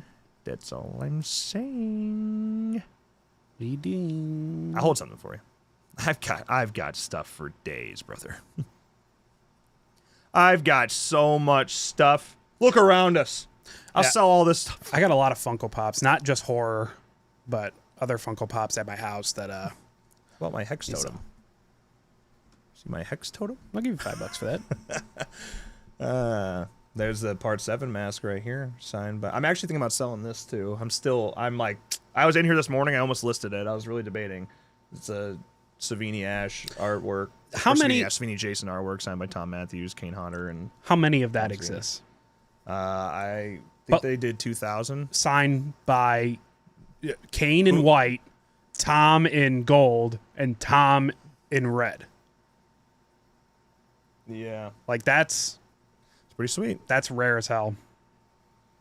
It's pretty sweet. Oh, yeah. I'm glad those made it, Sean. I was worried that those were going to end up getting, like, bent or something. But yeah. You know why that's down? I'm selling that. No. I'm letting it go. No. Dude, Colton offered me a great price to get the bust and that together. Damn. So he's coming in. He's flying in, paying cash money for it. I'm handing it to him. Well, that makes it a little So I was like, fine. Sell him this. It's a mouse. It's a dead mouse. Dead. Unnecessary. Whatever's your coolest item, I don't know what my coolest item is. But I know what your coolest item is. Well, it's not for sale. They're not for sale. I've got stuff. I got random shit. $10,000 for a fly. It's a reward. He's about to have a bounty. Dead or alive. Actually, I might get him right now. Hold on. Oh. He's dead. Kill confirmed. Kill confirmed. Well, I'm keeping a lot of stuff. Like, look around me. Look, like all this stuff. All this stuff. Yeah. But that's why I had to replace the Uber mask up there with the Part 3 statue. Well, we can put this on the set now. Perfect. It's upside down, but perfect. I got a little Tarman on the way too. Convenient timing. We'll get a little Tarman on this in here somewhere too. I'm like, yeah, I'm out of money. I have to start selling my shit to save money, and I haven't sold shit, and I keep buying shit. Yeah, that's how it goes. Yeah, horror fans. What do I give a hand over cash? How much cash? Yeah, I got stuff. I got stuff. Be all right. Who wants that? Look behind you. Something I did add. I added the F-13 art book back there. I added the Japanese copy of F-13 the game. Oh, is and that? And then the Evil Dead Steelbook is right there too. Signed by Bruce Campbell. Wow. Yeah, we didn't kill a snake, though. There's a big difference between a fly and a snake. How much to buy Nick? I mean, he'd sell his body for the right price. There's another fly. I think I killed the wrong person. Oh my gosh. I mean, to be honest, yeah, I'm pretty cheap. At this point, yeah. Yeah.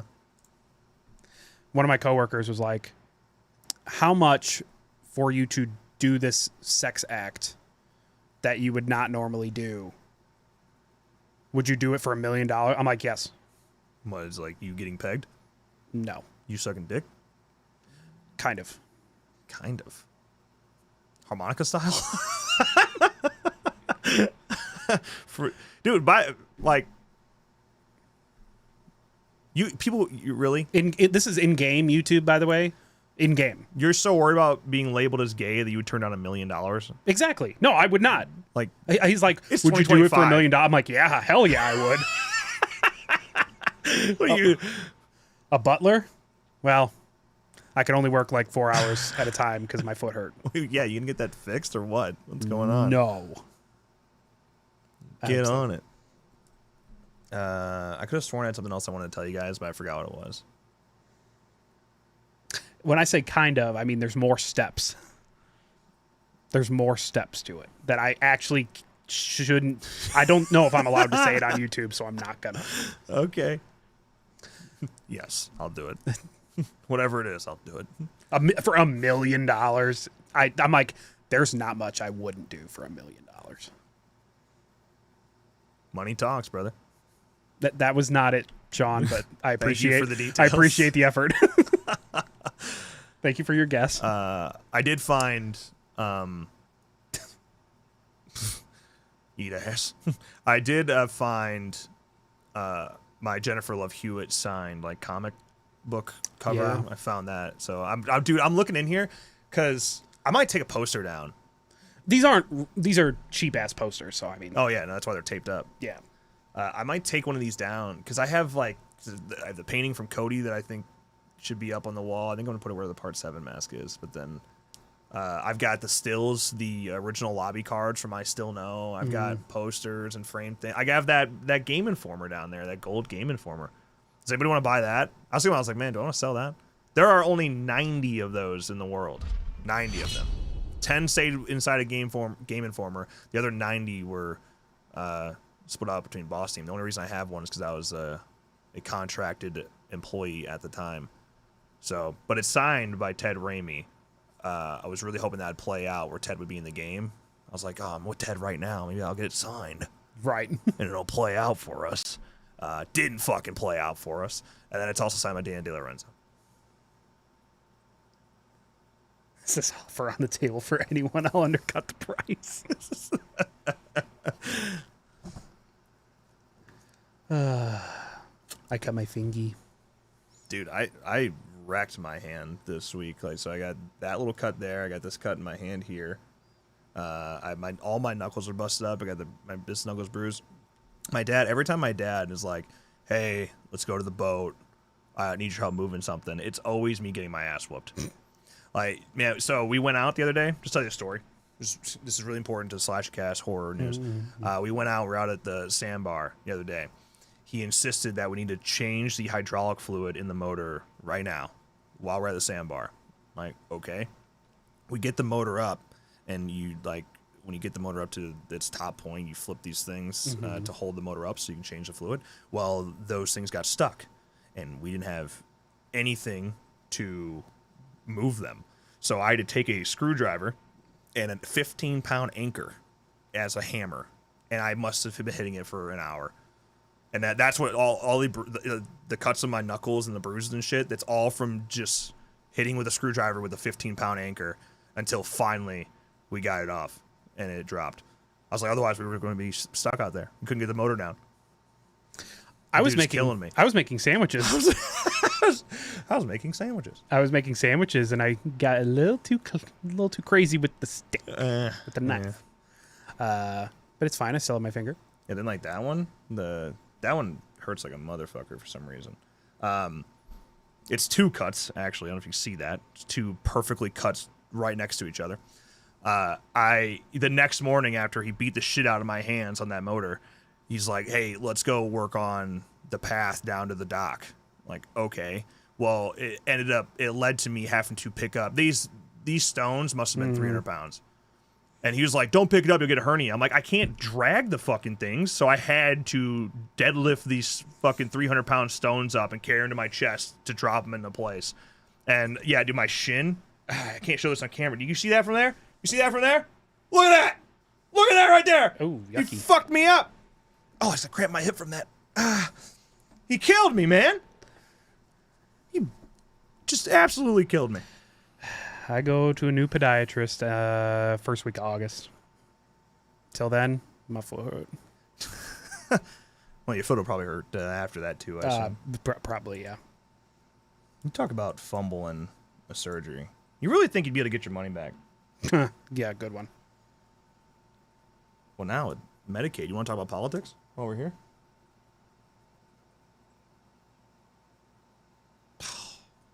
Motherfucker. He knew. He was almost in position. He knew. He almost fell into the death trap. Yeah, like I said before, I don't remember what it's like to walk without pain.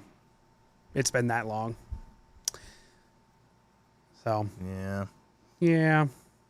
Dude, I think it was only those 2. Just this one. They keep going for the face, man.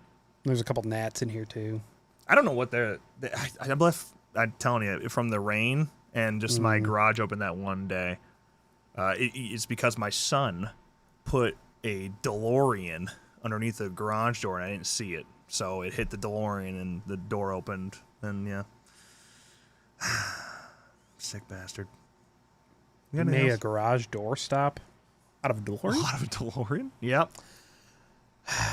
Call me Dr. Gordon. I'm chopping my foot off. That's got to be Kane's fault. Yeah. Okay. The problem is with a salt gun is then there'd be salt all over. I don't know how those things are so effective. How do you aim salt so well? Just shoots it really hard. And the salt burns him. It's unbelievable. It burns. Are we done here? I don't know. Is there anything else you guys are dying to talk about? Otherwise, let's wrap this thing up.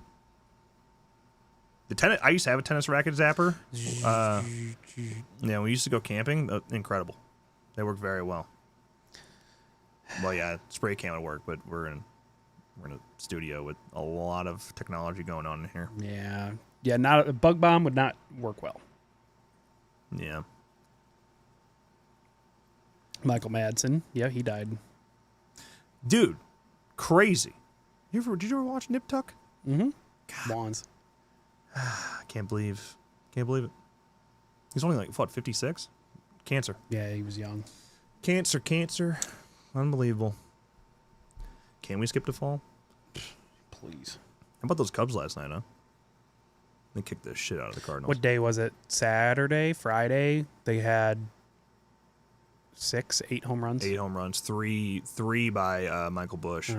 Which is funny because the day before he went 0-4 with 3 strikeouts. That's hilarious. The next day just devastated the Cardinals. He did great yesterday too. And Seiya Suzuki had another home run. They're just they're swinging away right now. Gonna record a gun video after. Are we gonna post it? I don't know. Sometimes we just like to record videos talking shit about people and then delete them. Yeah. I saw a YouTuber say recently, it was talking about Greg Doucette, I think, which I'm sure none of you watch, but that like sometimes you should just, it was Greg Doucette saying about just drama in the fucking fitness industry, you know. He was saying like sometimes you just, it was about Liver King. It was about Liver King talking about Joe Rogan. Yeah, he's like sometimes if you just need a vent and get something out, go record the video. You know, act like you're gonna post it, and then don't. And you got it out of your system. And you're good to go. Like, yeah, we do that all the time. It's been a while since we've done that. Yeah, but there's a few videos where we record and then after we're like, I feel better, but we can't post that. Yeah. You know how many commentaries we've done over the years that end up not being posted because we ended up like getting too drunk during them or something? Yeah. There's a couple of commentaries where it's not. We weren't saying anything offensive. It was just like all you just hear. We just got fucked up. Good times. Good times. Another double XP event. When did is double XP still going? Isn't it running through today? I'm surprised we haven't got a challenge or a question that's like, hey, you want to extend double XP? Get this question right. I don't know. Maybe we'll play that at some point this week, huh? Gotta get the boys back together. What else? I think I'm off Thursday. I'm off today, and then I'm off Thursday. So Trials Wednesday night? Trials Fusion? No. Funko Fusion. If the Hawk 2 girl can make it, so could Slash Kiss. I mean... That's actually not true. Yeah, correct. We tried. We've been trying. You think I'm losing weight for fun? It's all so we can get into the OnlyFans industry. Why did she really wanted money? That was her play. The amount of money people would pay to see the Hawk Tuah girl Hawk Tuah is crazy. You know what I mean? That's it. Just the one video too. That's it. That's all you would need. And then she could just sell her spit. Why are we not her managers? Come on, Yeah, Haley. They're too busy telling her to Rug pull crypto. Rug pull crypto. It's like, no, don't forget the crypto scams. We're just going to sell your spit. Did you play Funko Fusion? Have you? No. I bought it on the Steam Summer Sale for cheap. I haven't played it yet. I only have so long to return it. I mean, I'd play it. I've heard mixed. I've heard mixed. I heard the DLCs are dog shit. Like they are just like you get the extra characters and the map is very bare bones. Okay. So, but I don't even know how that game works, dude. So, the guy who actually recorded the Hawk Tuah thing, he was trying to make money on her likeness, on her picture, her video, merch. Right. Yeah. So yeah, they sued him. Seems fair. Wheezy, what's up, brother? More excited for I Know It's Summer or Weapons? I mean, I think Weapons is going to be in the better movie, but don't tell anybody that. What'd you just say? I Know It's Summer is like probably my most anticipated movie this year because I'm a nerd. I don't think people quite understand how much I actually like I Know and I Still Know. Yeah. You think this is a facade? I have more merch for that movie than I do any other movie, which is sad. Guess what? I bought that fucking Rip Helen Shivers shirt. But good news though, I bought it in a 3X.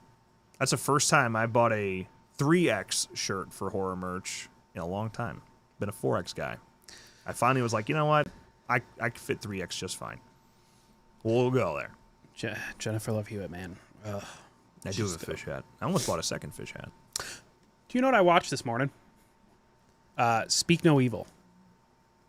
With James McAvoy. Yeah. Holy shit. I love that movie. Oh, all right. James McAvoy is so good. Yeah, he is. He is the king of thrillers. He killed it. You're gonna die. Don't react to my shadow.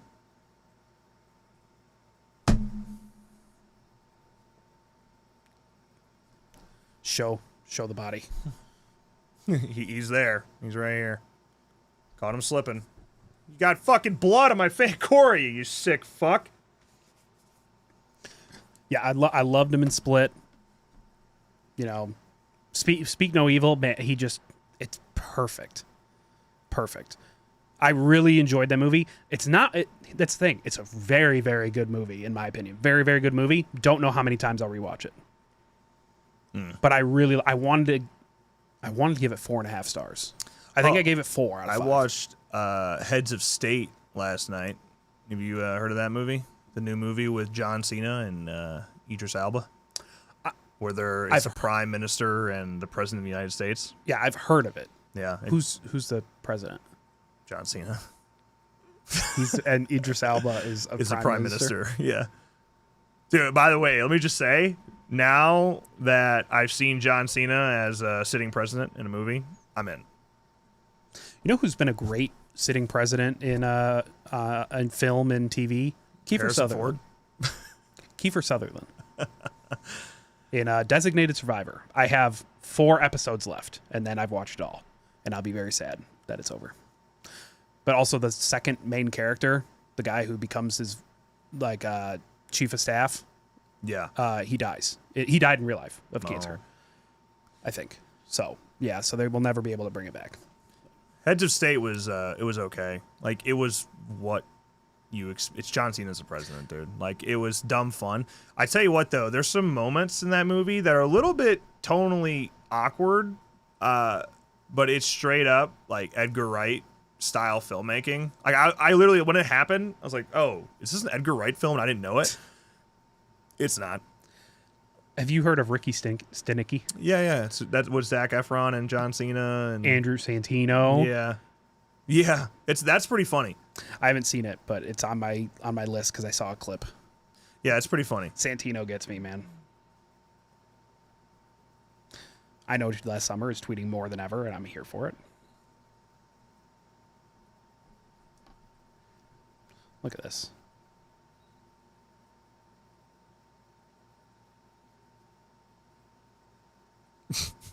Wow. Yeah. I should have been better than it was. Is it for Heads of State? I mean, it reminded me of kind of like a Dwayne Johnson and Kevin Hart film. Not because for some people that makes them mad because like, they're in every movie, they stuck. But when did it come out? Oh, Ricky Stenicki. Ricky Stenicki was fine. Heads of State came out July 2nd. Yeah. Oh, it was digital only, straight to Prime Video. Yeah, it's a Prime movie. I'll add it to my list. 466, number 466. But Avengers Doomsday just got delayed. No, wasn't it already delayed once? How bad? How bad's the damage? No, he's lying. No way.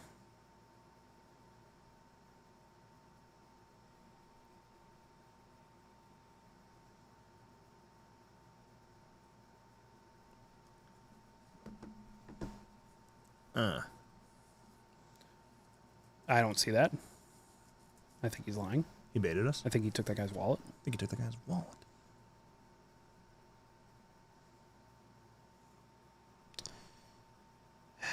Sounds like a good 1, 2, 3 movies film to me. Filming of Avengers Doomsday delayed until March 2026. Is that a production weekly break? Yeah, Conjuring 4 is, end of next month? End of August, right? Is that what we talked about? Yeah. End of August 30th or something like that? Running Man. Yep. With, oh my God, what's his name? Dude, it's one of those days, huh? Who's the hot guy from Twisters? Who wants to be in TCM? Help me. The hot one. The really hot one. He's so fucking hot, dude. Oh! Glenn Powell. Yeah. Thank you. Glenn Powell. I wanted to say Ewan McGregor for some reason. But he's hot too. I don't even see that it was delayed. There's new footage. But I don't see that. What do you mean by that? Did you hear Michael Douglas is retired? Did you hear John Jones is unretired? I'm so fucking done with him. The replies to his tweets kill me though. Yeah. Like every time he says something, he's like, "Dude, the only person you're fighting right now is your wife. The only knockout you've gotten in years is your wife." Like, damn. That's nuts. Yeah, they're all over him, man. Like, yeah, and the whole White House UFC thing happened. And immediately him and Conor McGregor both, boom, right, jumped on it. Like, okay, you're both not going to fight anybody. Shut up. Evangeline Lilly retired too? Really? Damn. So it's just Paul Rudd. What's the next Ant-Man movie going to be? It's just Paul Rudd. It's not going to be one. What do you Probably. mean? What do you mean? The Ozzy concert was pretty sick. I listened to a few of the songs. I've seen many, many pictures, but I haven't watched it yet. He sounds pretty good. Oh, that's it. Yep. What is he, 76? Yeah. The first true heavy metal band. Unbelievable. If Ant-Man is not in solo movies, Ant-Man's one of my favorites. Like, the first Ant-Man movie. It's one of my favorites. I just like Paul Rudd. Yeah, Paul Rudd's the GOAT. Yeah. At least John Jones coming out of retirement, at least he has dropped the belt. You know, like, it's not like he unretires and gets the belt back. Like, Tom's got the belt. The division can move forward. And now whoever he wants to throw away a fight on, John Jones, that is, wants to throw away a fight on at the White House, he can, whoever that be. It's not going to be he does not deserve to fight Tom. If he wants to fight Tom, he can. Tom will kill him, especially by that time. Your water's going to tip over. It's on the edge. Like, barely. I'd watch it go. Nah, actually, I think if they were to fight at this exact moment, I think John would probably win. I think John would tap him. Tom? Yeah. Yeah, if he were to fight Tom, I think John would win. Right now. But in a year, I don't know. Yeah, Steven Tyler showed up. I did see that. And he sounded good. I thought the Lost Season 7 thing was never going to happen anyway. We have Yellow Jackets now. Yeah. So, and that show fell off hard. Yeah, John Jones does want to fight Piera, but that's stupid. What? So he wants Alex to come up to heavyweight and fight him. Like, bro, no. Then he said he wants to fight Derek Lewis. Why? Why, John? That's a spider. Yeah, he says he wants to fight Derek Lewis, but then he wouldn't fight Tom because Tom hasn't earned a fight. But Derek Lewis has? Like, Tom is the champion. What are you talking about? God, can you just admit you're dodging him? Can we all just confess? Is Yellow Jackets coming back? Is there going to be a new season of Yellow Jackets? Because I might just wait till it's over before I binge it. John Jones never fought Brock Lesnar. That was but he did fail multiple drug tests. The most recent one was Mark Hunt. Yeah, Mark Hunt. That fight was overturned to a no contest because Lesnar tested positive for enclomiphene, which you would only take enclomiphene if you're coming off a cycle. It's a PCT. 2 more seasons left of Yellow Jackets. I think I'll wait. I'll just wait till it's all done and then I'll binge it. Dude, honestly, God, I've never seen a show fall off harder. Like, season 1, peak television. Season 3, dog shit. Like, I couldn't believe how bad it got. Did you watch Squid Game? Season 3, no. Because that's it. Now they're doing an American one. Why? Money. Whack. I did watch Leprechaun Short. We talked about it earlier. Yeah. Too much plot armor. It bad. Yeah. Like, introducing new characters to make shit up mid-show, like, just garbage. It lost me, man. Designated Survivor. Yeah, 3. I don't mind 3 because Netflix bought it and did season 3. 3 is definitely different. I don't mind it, but season 1 and 2 kind of goated. I just started watching this season of The Ultimate Fighter. Yeah. Dude, that show's so good. It's been around for 20 years for a reason. You know what show has a great second season? Tires. Yeah, And I watched season it. 3's coming. You watched it all? Yeah. It's a good show. Yeah, I like Tires. It gets that office itch for me. Yeah. With being not holding back as well.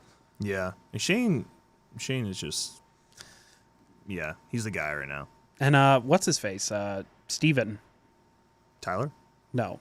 Steven Gerber. Yeah. He's really funny. Yeah. Yep. My name is Joe.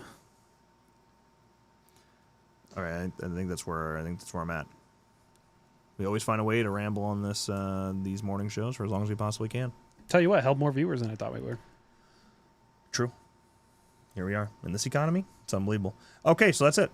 If you're not a member, consider joining for as low as $2. Probably gonna have a workout stream later, and then you still got the whole collection sale thing. I think I'll be shipping out all that stuff, possibly live as well, so that you know that I'm not lying. Know that I'm not. Well, yeah, Walking Dead DVD. I mean, yeah, I am, but Learning more tomorrow, right? yeah, the Walking Dead is overstayed its welcome. Probably like 5 years ago, 10 years ago. I miss my revolver. Miss my revolver. Okay, that's it. Catch you on the flippity flip.